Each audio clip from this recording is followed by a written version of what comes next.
and a political stability. Even more important than maintaining political stability was generating popular support. By 2005, Sri Lankan population had gone from war to peace and back again. There was a lot of cynicism and war weariness in the public at large. If the government had focused only on the war, it was entirely possible that the people would not have supported the war effort. This is one of the reasons why the government invested so much on welfare efforts even at time when it could hardly afford to because of the large war budget. Did not ignore these responsibilities. Instead, they skillfully engage in multifocal governance, where the other critical national requirements were met, while the focus on the military campaign was not in any way reduced. Along with these domestic issues, another key factor underpinning the success of our operations was the management of international pressure by the political leadership. In 1987, the enormously successful Vadamarachi operation had pushed the LTT to the brink of defeat. However, these operations could not be sustained because of Indian government intervening. The primary problem in 1987 was that the relationship between the two countries had not been managed very effectively. In contrast, from the time of his election, President Rajapaksa went out of his way to keep New Delhi briefed about all the new developments taking place in Sri Lanka. He understood that while other countries could mount pressure on us through diplomatic channels or economic means, only India could influence the military campaign. From very early in the military campaign, the relationship between Sri Lanka and India was managed through maintaining a clear communications line at the very highest level. A special committee was established to engage in constant dialogue. The Sri Lanka side comprised then senior advisor to the President, Mr. Basil Rajapaksa, Secretary to the President, Mr. Lalit Veeratunga, and myself as the Defense Secretary. The Indian side comprised former National Security Advisor, Mr. M.K. Narayan, the Foreign Secretary, Sri Shivasankar Menon, and then Defense Secretary, Mr. Vijay Singh. This troika had continuous discussions and ensured that whenever any sensitive issues arose, they would be resolved immediately. The government also ensured that our relationship with other important regional allies and other friendly countries were well maintained through usual diplomatic channels and regular dialogue. Ultimately, this able management of critical international relations was another key success factor in the eradication of terrorism. Unfortunately, it has to be noted that influential figures in few countries outside the region were skeptic about the government's decision to reopen a military campaign against the LTT. There was many reasons for this. A key reason was a fundamental misunderstanding about the nature of the LTT and the necessity to eradicate it. I spoke earlier about the numerous atrocities and human rights violations carried out by the LTT. Unfortunately, the LTT also had a great deal of global influence through some elements of the Tamil diaspora, which played a significant role in the electoral politics of certain Western nations. This influence, combined with the skill of the LTT propaganda machine, was strong enough to create a false competing narrative in which the LTT assumed the guise of a liberation army for an oppressed population. This is far from the truth.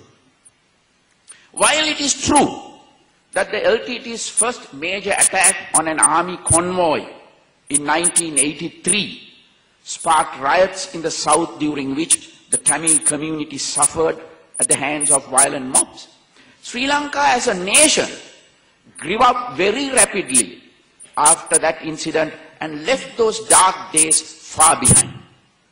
The progress made in national reconciliation and integration since 1983 has been very encouraging. For a long time, even at the height of terrorist activities in the 1990s, when thousands of innocent men and women and children were killed on a yearly basis by the LTT's bomb blast and attacks, there were no more backlashes against the Tamil community. On the contrary, the majority of the Tamil population has lived outside the north and east for many years and comprise an integral part of the Sri Lankan community and the national identity. Colombo in particular is a thriving multi-ethnic hub that boasts a large Tamil population which has produced many of the nation's leading professionals and businessmen. They led lives of distinction in a supportive multicultural environment devoid of communal tension and have done so for many years. Nevertheless, the LTT's propaganda machine kept flogging the lie that the Tamil community would have no chance to prosper so long as it stayed within the Sri Lankan state. They demonized Sri Lankan society, particularly the majority Sinhalese, and made ludicrous claims about ethnic cleansing and genocide. The irony is that, in actual fact, it was the LTT itself that perpetrated such atrocities in its attempts to carve out an insular monoethnic state. It was the LTT that drove the Sinhalese and Muslim out of the north and east virtually overnight. And it was the LTT that held Tamils captive and made them suffer so for many years. If any Tamil children did not have the opportunity to study and forge better lives for themselves, it was because they lived in LTT-controlled territory and were conscripted as frontline soldiers or suicide bombers at the tender age of 12, 13 or 14. If any Tamil families spent many sleepless nights fearing for their future, it was because they lived under the LTT and had no prospects at all for a better life. If successful Tamil businessmen and professionals were forced to maintain a low profile in the rest of the country, it was because they feared being kidnapped and held for ransom by LTT operatives. The bane of the Tamil community in Sri Lanka was not the Sinhalese, nor the armed forces, nor the government. It was in fact the LTTE. That is ultimately why we called our efforts to liberate the north and east a humanitarian operation. We were not just liberating territory from the LTTE's control, we were rescuing hundreds of thousands of innocent civilians from its cruel grip. By combating the LTTE, conclusively defeating it, we were not just winning a long drawn-out war against an old enemy. We were rescuing an entire nation from the constant threat and hellish horrors of terrorism. A second problem that some observers in the international community had with the resumption of a military campaign in Sri Lanka was the issue of proportionality. These observers, unfortunately, lacked the perspective necessary to understand the true nature of the LTT. They thought of the LTT as a small organization, essentially no more than an underdog standing up to a full might of a national military. Again, the LTT's propaganda machine played an important role in fueling this misconception. The truth of the matter is that, despite its modus operandi of terrorism and its origins as a small band of militants, the LTT had grown into a massive terrorist organization that had the ability to stand up to the Sri Lankan armed forces over the years. On previous occasions, the LTT had enjoyed several victories over our military. They had overrun the Poonareen military camp in 1993 and the Mullaitivu military camp in 1996, killing several thousand troops. From 1998 to 1999, the LTT scored several key victories against the armed forces, killing thousands of troops and recapturing a great deal of territory. In the year 2000, the LTT captured Elephant Pass, which was held by nearly 12,000 soldiers in a major operation. All in all, by the time our military campaign resumed in 2005, the LTT had killed more than 26,000 armed service personnel.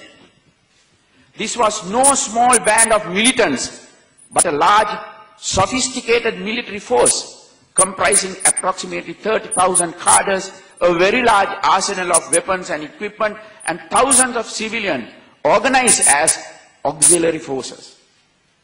The LTT is the only terrorist organization in the world to have had a sophisticated naval wing, as well as a fledgling air force with aircraft capable of dropping bombs in Colombo. Those who thought that the Sri Lankan response was disproportionate had absolutely no perspective on the issue. Unfortunately, because Sri Lanka is a small country with limited resources, it was not possible for us to give the management of non-critical foreign opinion the same level of attention we gave to India and other key nations. As such, these misconceptions remained largely intact.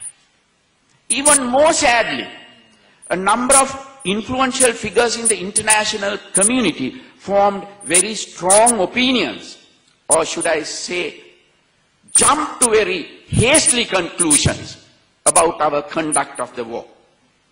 Some of these assumptions and misunderstandings have proven hard to shake even to this day.